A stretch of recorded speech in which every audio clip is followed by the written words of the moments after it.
98 human beings arrived at Annapolis Harbor on the 29th of September, 1767, aboard a vessel called the Lord Ligonier.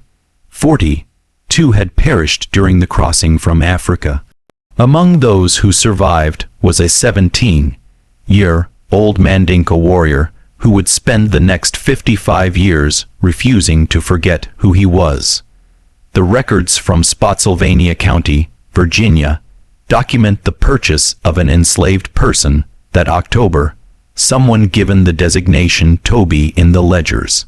But what those official records fail to capture, what plantation account books deliberately excluded, and what family documents refused to acknowledge, was the systematic campaign to erase not merely one man's identity, but the living memory of an entire culture.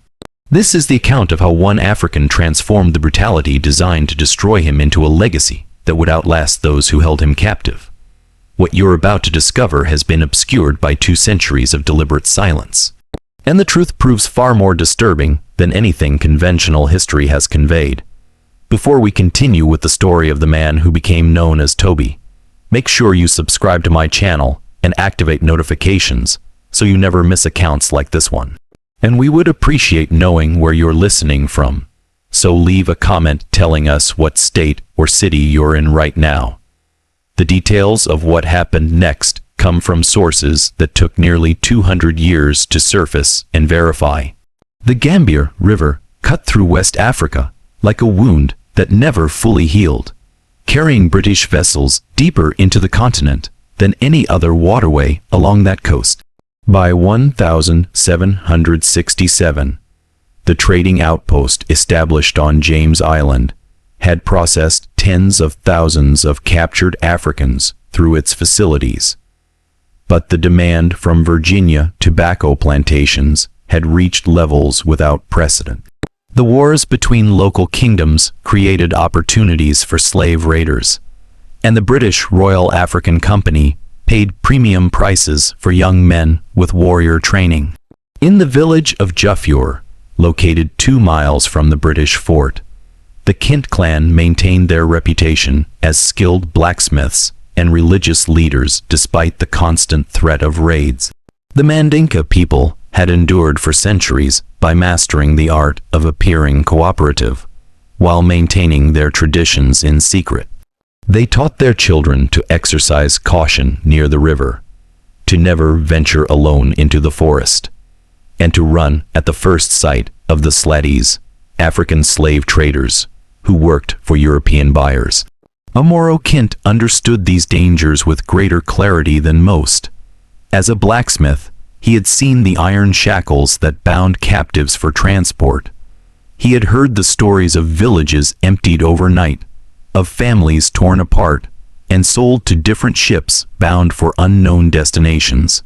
He taught his eldest son the traditional skills of drum making, not merely as cultural preservation, but as practical knowledge. A young man who could craft instruments might be kept alive aboard a slave ship to maintain morale among the captives during the voyage.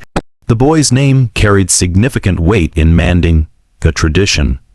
Kunta meant complete or whole, a name given to firstborn sons who were expected to carry on the family's legacy. At 17, he had completed his manhood training, learned to hunt with a spear, and could recite his family's lineage back 7 generations. The village elders spoke of him as someone who would one day become a respected elder himself. On a morning in early July 1767, Kunta ventured into the forest near Juffior to gather wood for drum making. The specific type of hard wood he needed grew 3 miles from the village, far enough to be dangerous, but close enough that many young men made the journey regularly without incident. He carried no weapon. Mandinka warriors did not hunt on sacred gathering grounds, and he moved with the confidence of someone who had known these paths since childhood.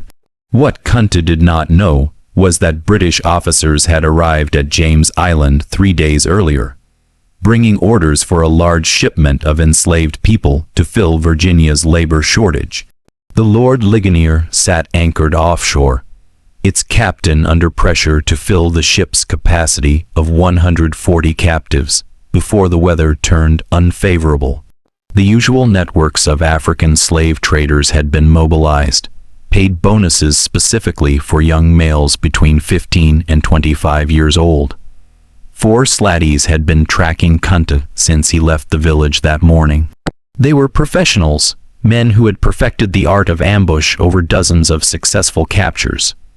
They knew to strike quickly, to overwhelm their target before any sound could alert nearby villages, and to bind captives so thoroughly that resistance became impossible. The attack happened with terrifying efficiency. The first blow came from behind, a wooden club striking Kunta's shoulder and driving him to his knees before he could react. Before he could cry out for help, hands clamped over his mouth, while others pinned his arms behind his back. They moved with practiced coordination, binding his wrists with rope and wrapping cloth around his head to blindfold and gag him simultaneously. Within 90 seconds, Kunta went from free man to merchandise. The slatties dragged him 3 miles to a holding area near the river, where 24 other captives sat chained in a temporary enclosure. Some were from Jafur's neighboring villages. Others had been captured weeks earlier and transported from inland regions. All showed the same signs of shock and terror. The sudden transformation from person to property happened so quickly that the mind struggled to process what had occurred. For 3 days, Kunta remained in that holding pen while the slatties collected additional captives to fill their quota.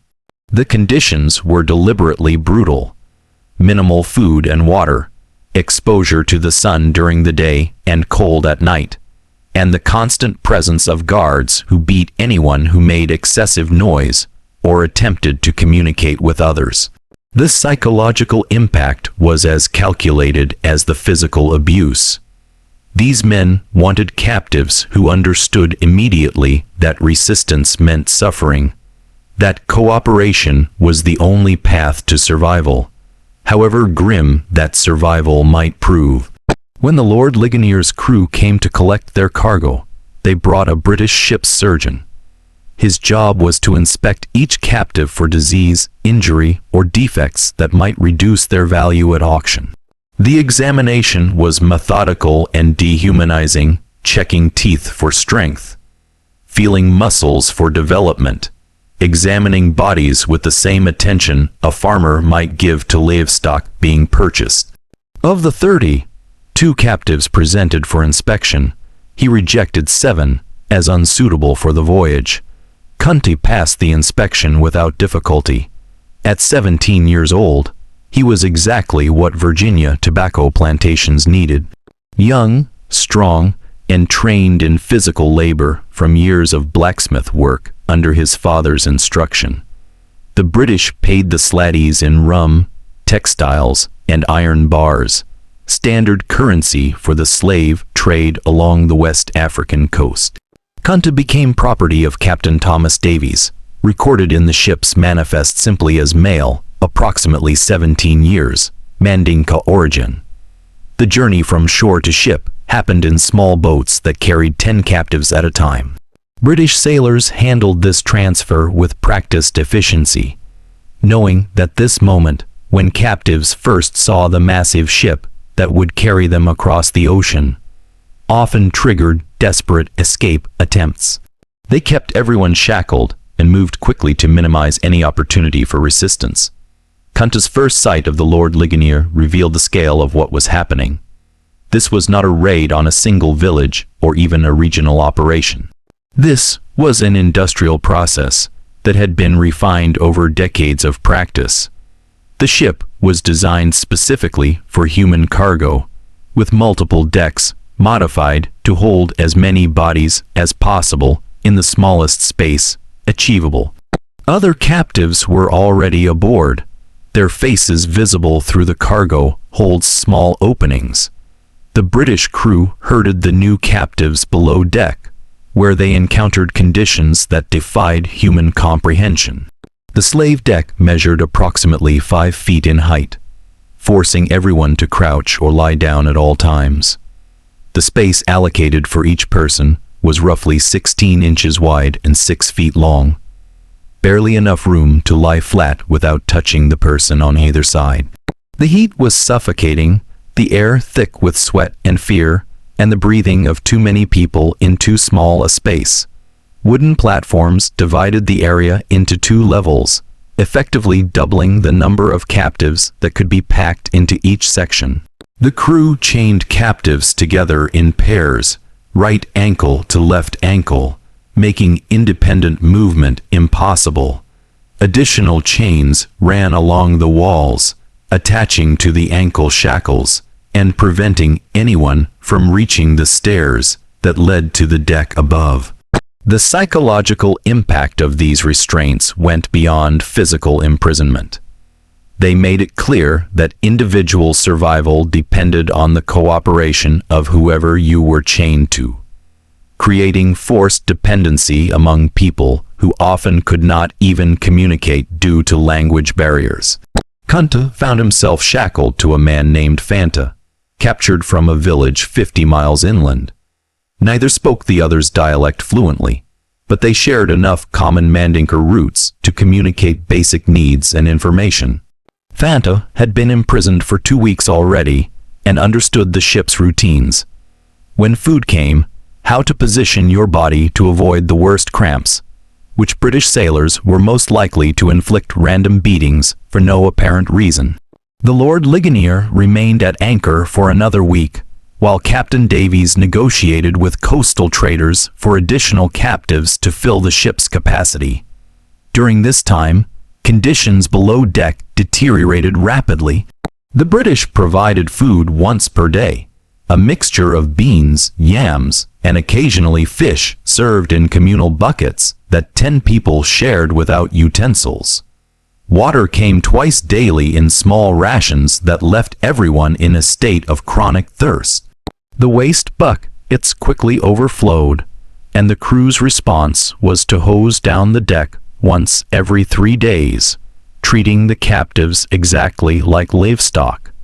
Disease spread with terrifying speed in these conditions. Dysentery appeared within days, causing severe dehydration and weakness that killed the already vulnerable. A fever swept through one section of the hold, killing 4 men in the first week alone. The ship's surgeon examined the sick periodically, but made no attempt to treat them. His job was to assess whether they might recover enough to be sailable, not to provide actual medical care that might preserve their lives. On July 5, 1767, the Lord Ligonier departed Africa with 140 captives chained below deck. Captain Davies recorded in his log that he was satisfied with the cargo's quality and expected a profitable voyage. What he did not record was the systematic brutality required to maintain control over that many desperate people trapped in nightmare conditions. The Middle Passage, the journey across the Atlantic from Africa to the Americas, typically took between 6 and 12 weeks depending on weather conditions and the specific route taken. The Lord Ligonier's route would carry them past the Cape Verde Islands, then southwest across the ocean's widest point before catching the trade winds toward the Caribbean and up the North American coast to Annapolis. For the captives, the voyage became an endless cycle of suffering, punctuated by brief moments on deck. British policy required bringing slaves topside once per day for exercise, 30 minutes of forced movement while still shackled, ostensibly to prevent muscle atrophy, but really to reduce the death rate enough to protect profits. These moments provided the first opportunity for captives to communicate across language barriers and begin to recognize the scale of their collective situation. Kunta's training as a warrior and his cultural education proved useless in this context. Everything he had learned about courage, honor, and resistance meant nothing when you were chained in darkness with no weapon and no knowledge of where the ship was taking you or what fate awaited at the end of the journey. The psychological torment was methodical. Isolation from everyone who shared your specific language, uncertainty about your destination, and the physical weakness from minimal food and water that made clear thinking nearly impossible. But Kunta noticed patterns in the British crew's behavior despite the overwhelming circumstances.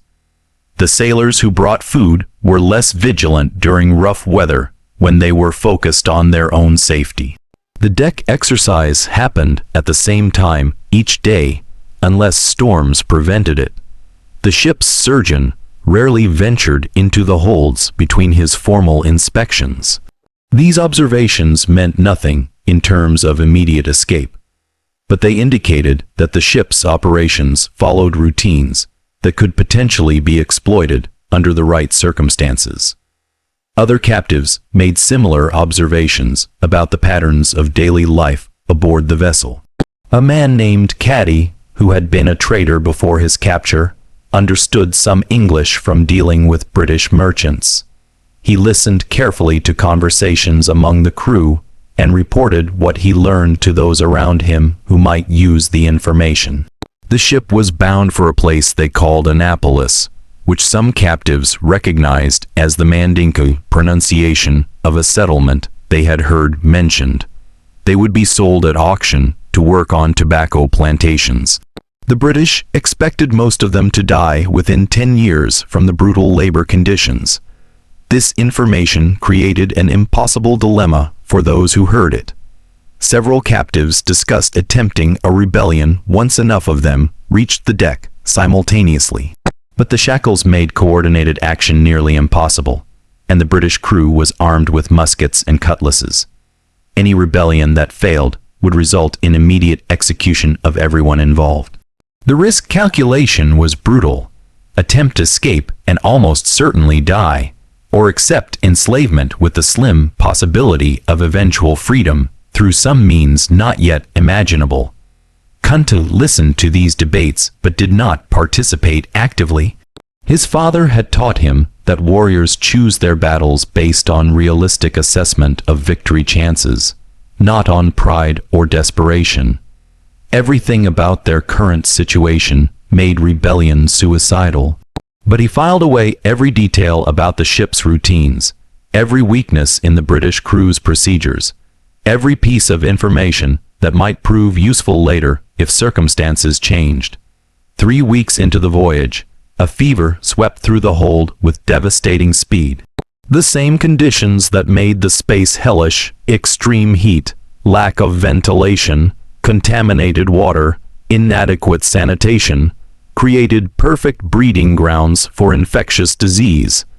Men who had survived capture and the journey to the ship died, shackled to their partners.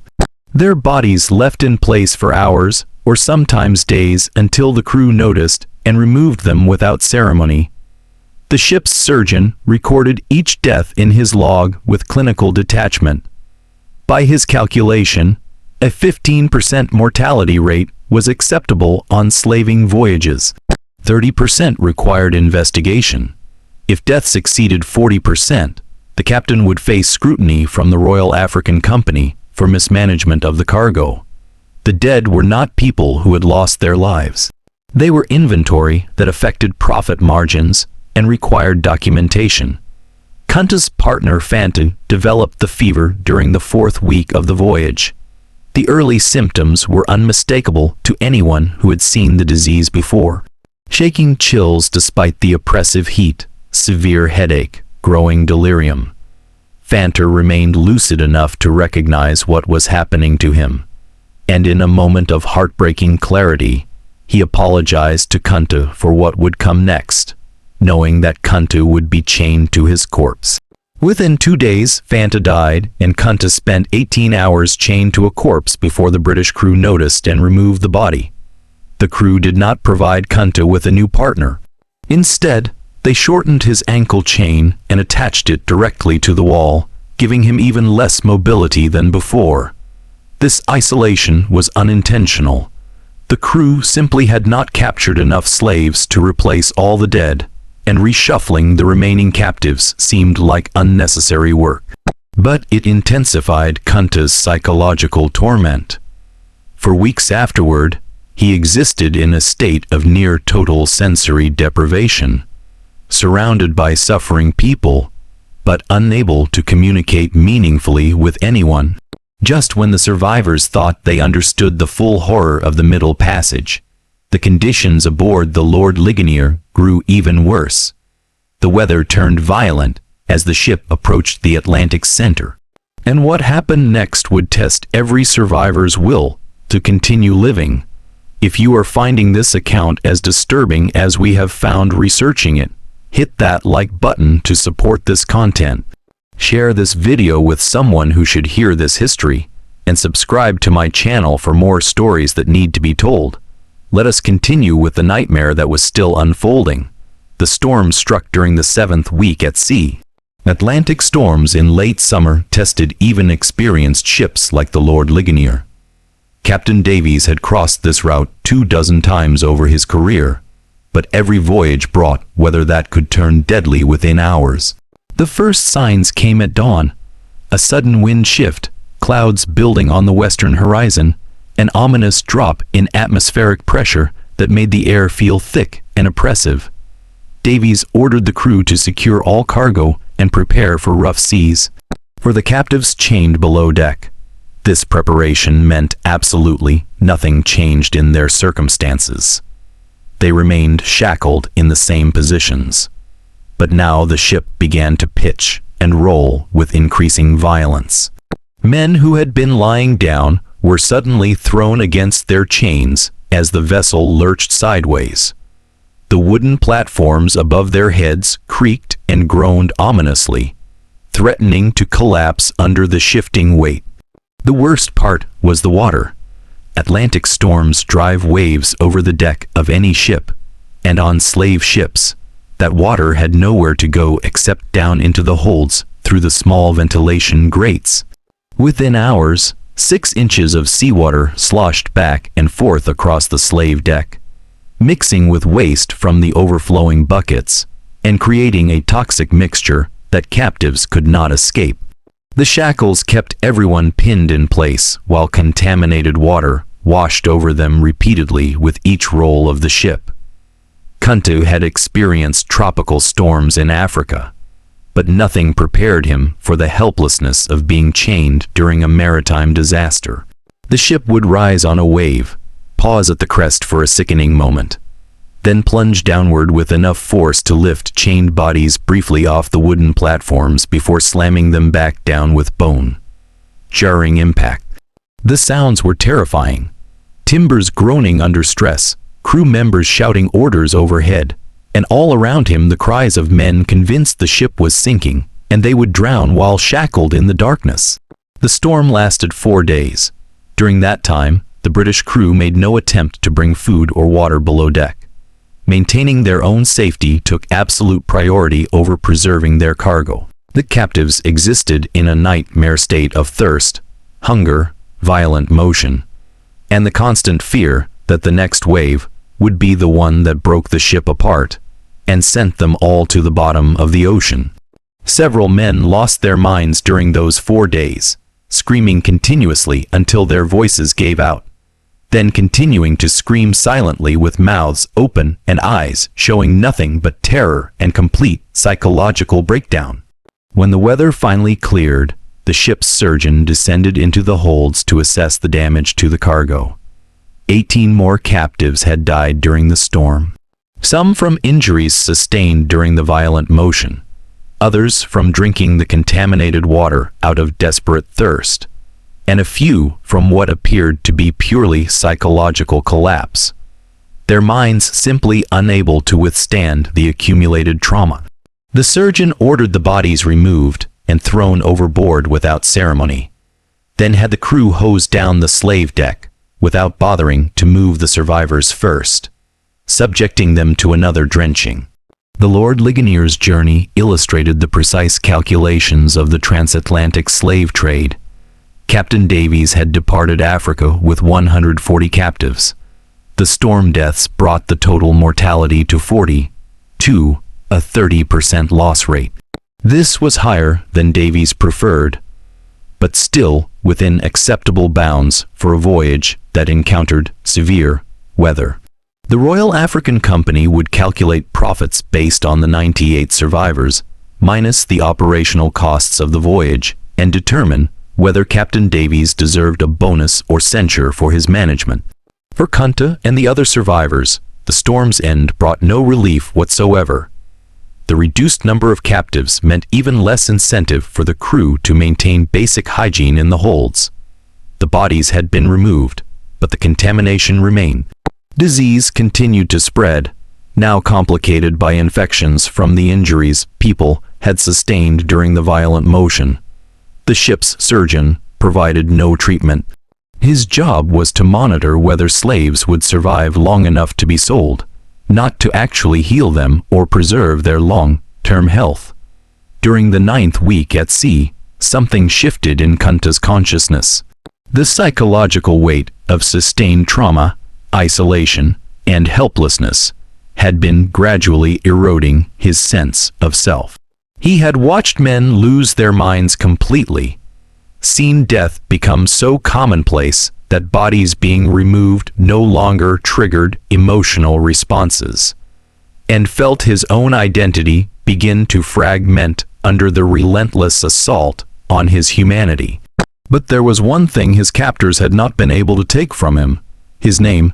In Mandinka culture, names carried power beyond simple identification. They connected you to your ancestors, defined your place in the community, and represented your essential identity. Kunta meant whole or complete, and his father had chosen it specifically to indicate that this child would grow to fulfill his destiny. As long as Kunta remembered his name, remembered the words his father had spoken during his naming ceremony, remembered the lineage that stretched back 7 generations, some core part of him remained beyond British control. Other captives near him had begun to lose their names under the sustained trauma. Under the relentless assault of the Middle Passage, memories became unreliable. Men who had boarded the ship, knowing exactly who they were, found themselves struggling to recall basic details about their previous lives. Languages blurred together in their minds. Cultural practices that had seemed eternal in Africa began to feel like half-remembered dreams that might not have been real at all. The British did not need to actively erase these identities. The conditions they created did that work automatically. Kunta began a private ritual that would sustain him through the remaining weeks of the voyage. Each morning during the brief exercise period on deck, he would silently recite his full lineage in his mind. I am Kunta Kinte, son of Omoro Kinte, grandson of Kairoba Kunta Kinte, the holy man of the Kinte clan of Jafur. He would list his father's teachings, remember specific lessons about blacksmithing and drum making, recall the taste of foods from his village. These memories became his resistance, evidence that he existed as a complete person despite British attempts to reduce him to merchandise. The Lord Ligonier sighted the North American coast during the 11th week at sea. The appearance of land triggered visible changes in the crew's behavior. They cleaned the ship more thoroughly, made repairs to damaged equipment, and even improved the captives' food slightly for the final days. These preparations had nothing to do with humanitarian concerns and everything to do with market value. Potential buyers in Annapolis would inspect the cargo carefully, and slaves who appeared too weak or diseased would sell for reduced prices or might not sell at all. On September 29, 1767, the ship entered Annapolis Harbor. For the captives, this moment brought an impossible mixture of emotions. The journey that had killed 42 of their companions was finally ending. But what awaited them on land was decades of enslavement with no clear path to freedom, in a country whose language they did not speak, and whose customs were completely alien to everything they knew. The British followed a careful procedure for processing slave ships. First, the harbor master's officials would board to verify the cargo against the ship's manifest and collect customs duties. Then the captives would be brought on deck in small groups, still shackled, for preliminary inspection by potential buyers. Only after this pre-sale viewing would the actual auction take place, usually within a week of arrival to minimize the costs of feeding and housing the cargo. When Kunta first saw Annapolis, the contrast with Africa overwhelmed his senses. The architecture was entirely different. Wooden buildings with peaked roofs instead of round mud structures with thatched covering.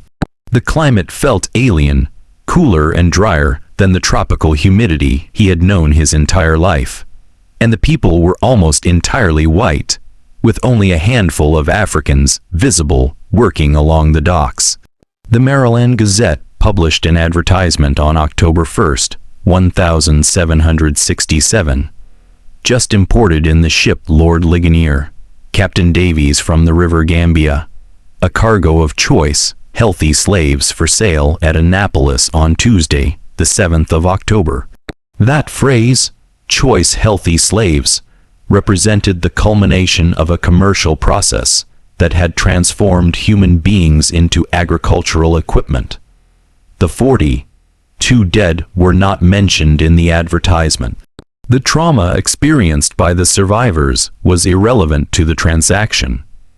What mattered to the Maryland tobacco planters was that 98 Africans were now available for purchase, ready to labor in conditions that would likely kill them within a decade. The auction itself happened at a tavern near the Annapolis docks. Potential buyers arrived to inspect the merchandise, examining teeth, checking for signs of disease, assessing physical strength through various tests. Some asked the ship's surgeon about the captives' origins, believing that certain African peoples made better workers than others. The surgeon described Kunta's group as Mandinka, generally considered suitable for agricultural labor, and less prone to attempted escape than some other groups. This assessment was catastrophically wrong, but white colonists' understanding of African societies was so shallow that they treated all captured peoples as essentially interchangeable. John Waller arrived at the auction representing his family's tobacco plantation in Spotsylvania County, Virginia. The Wallers were a prominent family. John's grandfather had been a wealthy landowner, and the family maintained multiple properties worked by dozens of enslaved people. John needed several young male slaves to replace workers who had recently died from disease or work-related injuries, and he had brought sufficient funds to purchase 3 or 4 captives. When John examined Kunta, he saw exactly what he needed. A teenage male with visible physical strength, no obvious diseases, and the kind of compact build that suggested capability for sustained physical labor. The fact that Kunta met his eyes directly, a sign of defiance that more experienced slaveholders would have recognized as problematic, John interpreted as evidence of intelligence rather than resistance. The bidding was brief. Other planters were interested, but John offered a competitive price quickly and secured the purchase. The transaction was recorded in standard commercial terms. One Negro male, approximately 17 years old, paid in full, transferred to John Waller of Spotsylvania County. Kunta had been property of the British Crown while aboard ship. Now he was private property, with John Waller holding the same legal rights over him as over any other farm equipment. The journey from Annapolis to Spotsylvania County took 3 days by wagon. John transported his new purchases in the cargo bed, still shackled, with minimal food and water provided. This was not deliberate cruelty so much as standard practice based on the widespread belief that slaves needed to understand their inferior status from the first moment of ownership. The 3-day journey provided John with opportunities to communicate basic commands in English, teaching the captives words like work, stop, food, and sleep through repetition and gesture. Kunta understood nothing. The English language bore no relationship to Mandinka or any other African language he had encountered. The sounds seemed harsh and angular, lacking the tonal qualities that made Mandinka words carry multiple meanings depending on pronunciation. Without any shared linguistic foundation, communication happened entirely through gesture and repetition, with violence as the primary teaching tool for compliance. The Waller plantation occupied several hundred acres along the Rappahannock River. Tobacco was the primary crop, supplemented by corn and vegetables grown for local consumption. The labor force consisted of approximately 30 enslaved people, mostly African, born, with a few second-generation slaves who had been born on the plantation itself. A white overseer named Connolly managed daily operations under John Waller's general supervision, and Connolly's approach to management relied heavily on intimidation and selective violence to maintain control. When Kunta arrived at the plantation, the enslaved community watched with the wary assessment of people who understood that new arrivals changed the social dynamics in unpredictable ways. Would these Africans be cooperative or defiant?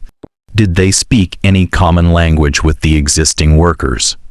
Were they skilled in any crafts that might earn them lighter work assignments? Or would they become field hands subject to the most brutal labor? John Waller's first order of business was renaming his new property. In his ledger, he recorded, "Negro male purchased Annapolis, October 1767, given the name Toby." This renaming was not arbitrary. It was a deliberate step in the process of transforming a person into a slave.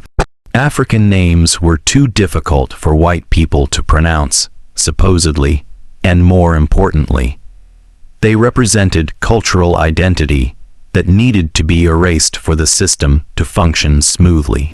A slave named Toby had no connection to Africa, no history beyond what his owner permitted, no identity except as property. When Connolly introduced Kunta to the other slaves using this new name, pointing at him and saying Toby repeatedly, Kunta's response was immediate and instinctive. He pointed to himself and said clearly, "Kunta Kinte." Connolly interpreted this as failure to understand rather than refusal to comply, and repeated the name more slowly and loudly, as one might speak to a child or someone with impaired hearing. "Toby, Kunta Kinte," Kunta said again with the same clear insistence. In that moment, the fundamental conflict that would define the next 5 decades of his life became explicit. John Waller owned Kunta's body, controlled his labor, could sell him or beat him or work him to death. But Kunta's name, the core of his identity, remained his own. Connolly's solution to this communication problem was violence. He struck Kunta across the face, then repeated the name Toby while pointing at him. Kunta responded by saying his real name again. Connolly struck him harder. Kunta, drawing on his warrior training and his father's teachings about dignity under duress, maintained eye contact and repeated his name once more. What Connolly and John Waller failed to understand was that they were witnessing cultural values that had sustained the Mandinka people for centuries. Kunta had been taught that names carried power, that identity transcended physical circumstances, and that a man who accepted false identity lost something more essential than life itself. From Kunta's perspective, being beaten for asserting his name was painful but acceptable. Accepting a false name would mean spiritual death, the complete surrender of everything his father had taught him. This confrontation continued for 3 days. Each time someone called him Toby, Kunta would correct them with his real name. Each correction earned physical punishment, beatings, reduced food rations, isolation from the other workers. The other enslaved people on the plantation watched this conflict with mixed emotions. Some admired Kunta's courage and saw it as a reminder of who they had been before captivity. Others saw it as foolish resistance that would bring harsher treatment for everyone when the overseers became frustrated. An older enslaved man named Fiddler, who had been born in Africa but had lived in Virginia for 40 years, approached Kunta during a work break. Speaking in broken Mandinka mixed with English, Fiddler tried to explain the reality of their situation. The white men owned everything here, including the ability to determine names and identity. Resistance on this point was futile and would only bring suffering without accomplishing anything. Better to accept the name Toby publicly while maintaining your true identity privately in your own mind. But Kunta could not accept this compromise. His father had taught him that partial surrender to injustice inevitably led to complete surrender. If he accepted a false name, even in public, while keeping his real name private, he would be acknowledging the white men's power to define his identity. That acknowledgement would be the first step toward becoming the property they claimed him to be, rather than a person who was being held in unjust captivity. On the fourth day, John Waller brought Kunta to the plantation's main house for what he called a lesson in obedience. The process was systematic and deliberately public. Waller had Kunta tied to a post in full view of the other slaves, then explained through Connolly's attempted translation what was about to happen. Kunta would be whipped until he accepted his new name. This was not punishment for specific misbehavior. It was an educational demonstration about the nature of absolute power in this new world. The whipping began with methodical precision. Connolly used a leather strap designed to cause maximum pain without inflicting injuries severe enough to reduce Kunta's value as a worker.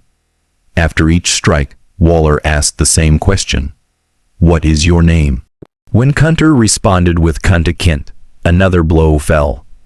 This torture continued until Kunta lost consciousness from the accumulated pain. When he revived hours later, chained in the quarters where enslaved people were housed, he found himself surrounded by other Africans who had been watching the entire demonstration. Their faces showed a mixture of sympathy, fear, and resignation. They had all been through similar lessons when they first arrived at various plantations. They had all learned that resistance led to suffering with no possibility of victory in the short term. But they had also noticed something that John Waller and Connolly had missed. Despite the beating, Kunta had never once said the name Toby. He had lost consciousness from pain before surrendering his identity, and that fact resonated with people who had been forced to compromise themselves in countless ways just to survive another day. The next morning, still injured from the whipping, Kunta was assigned to tobacco field work under Connolly's direct supervision. Tobacco cultivation in 1767, Virginia was brutally labor-intensive. The process required planting seedlings by hand, constant weeding, removing tobacco worms individually, topping the plants at the correct growth stage, harvesting leaves as they ripened, and hanging them in curing barns with precise spacing. Each step was time-sensitive and required knowledge that Kunta did not have. Connolly's teaching method consisted of demonstrating an action once, then beating anyone who failed to replicate it correctly. By this logic, a slave who did not understand English should learn quickly through pain association. The reality was that Kunta spent his first weeks in constant confusion, never quite certain what was expected, always one step behind the other workers who had had years to learn the routines. But Kunta possessed something that his captors did not recognize: the observational skills his father had taught him during blacksmith training. A good blacksmith learned by watching subtle details. How metal changed color at different temperatures, which hammer blows achieved specific effects, how the sound of striking metal indicated its readiness for shaping. Kunta applied those same skills to learning plantation operations, watching not just what people did, but the precise sequence and timing of their actions. Within 2 weeks, Kunta had mastered basic tobacco fieldwork well enough to avoid most beatings. He still did not understand English commands beyond the most basic words, but he had learned to read the situation effectively. Watching what other workers did and replicating their actions, anticipating what Connolly would demand based on the time of day and stage of tobacco growth, keeping his head down and his movements steady to avoid drawing attention. The other enslaved people began to recognize that this African newcomer was different from most recent arrivals. Most recently captured Africans existed in a state of psychological shock for months, moving through their work like automatons, barely aware of their surroundings or their fellow workers. Kunta was clearly traumatized. His eyes showed the same 1,000-yard stare that everyone developed after experiencing Middle Passage horror. But he remained alert and engaged in a way that suggested his mind had not been broken by the experience. This psychological resilience came from the same source as his refusal to accept a false name: his father's teachings about maintaining dignity under oppression. Amoro had lived his entire life 2 miles from a British slave fort. He had raised his children with the explicit understanding that their freedom was fragile and could be stolen at any moment without warning. But he had also taught them that inner identity, the knowledge of who you really were, could never be taken unless you surrendered it willingly. The weeks turned into months, and a routine emerged from the chaos. Kunta worked in the tobacco fields from dawn to dusk, ate the minimal rations provided to enslaved workers, slept in the crowded quarters, and endured the casual violence that characterized plantation life. John Waller occasionally tested whether the whipping had been effective, calling Kunta by the name Toby and watching for his response. Each time, Kunta would either remain silent or quietly correct with his real name, earning a cuff across the head, but never the severe beating that might reduce his ability to work. Waller found this behavior puzzling but not particularly concerning. Some slaves took longer to break than others, he reasoned. As long as Kunta did his work adequately and did not actively rebel or attempt escape, his refusal to accept his slave name was an annoyance rather than a serious problem. Waller assumed that time and sustained exposure to plantation reality would eventually wear down any resistance. What Waller did not recognize was that every day Kunta maintained his name, he won a small victory against the system designed to destroy him. And other enslaved people on the plantation noticed those victories. They saw an African who had survived the Middle Passage horror, endured whippings for refusing to surrender his identity, and somehow maintained his essential self despite everything slavery inflicted on him. As winter approached in late 1767, Kunta had been enslaved for 6 months. Captured in July, transported across the Atlantic through conditions that killed 42 of his fellow captives, sold in October, and worked through the tobacco harvest season. Physical wounds from the whipping had healed, leaving scars that would mark his back for the rest of his life. But the spiritual wound, the theft of his freedom, remained raw and unhealed. Kunta lay in the slave quarters each night, surrounded by people who shared his condition, but not always his determination. Some had given up hope of ever being free again. Others clung to vague ideas of escape that would never materialize into actual plans. A few had been born into slavery and knew no other existence. But Kunta remembered freedom with perfect clarity. He remembered walking through Juff, without chains, speaking his own language without punishment, bearing his own name without question. Those memories were both his greatest source of strength and his deepest source of pain. The man who had become known as Toby in plantation records would spend the next 55 years navigating the impossible contradiction of his existence. Legally property, but internally free, forced to respond to a false name in public, but never forgetting his real one in private, living in conditions designed to break human spirits, but maintaining his humanity through an act of will that defied everything slavery represented. This is the story that plantation ledgers never recorded, that family Bibles refused to acknowledge, that 2 centuries of silence almost succeeded in erasing. But some truths survive even the most determined efforts at suppression. And the truth of who Kunta Kinte was, and what he represented, would eventually reach far beyond the Spotsylvania County plantation where he toiled in chains. His refusal to forget his name would become something larger than one man's defiance. It would become a testament to the resilience of identity itself, and a reminder that some things cannot be stolen no matter how much power stands against them. To be continued.